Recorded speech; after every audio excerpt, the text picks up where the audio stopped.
কুয়াশা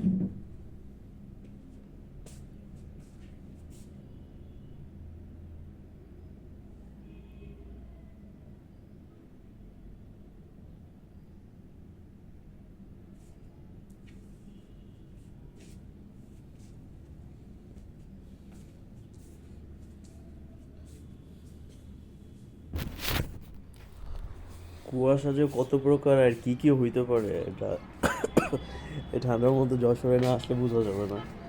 আমি লাস্ট এরকম কুয়াশা দেখছি হচ্ছে সাজেকে। এই অবস্থা, কিচ্ছু দেখা যাইতেছে না।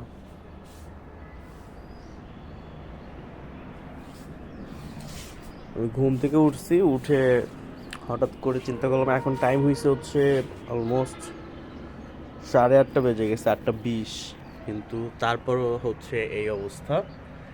এবং সবচেয়ে মজার ব্যাপার হচ্ছে যে আমি দেখতেছি যে নিচে হচ্ছে এইখানে যাদের হচ্ছে অফিস আছে সবাই এখানে আসতেছে এই কুয়াশার মধ্যে, সবাই এসে অফিস করতেছে।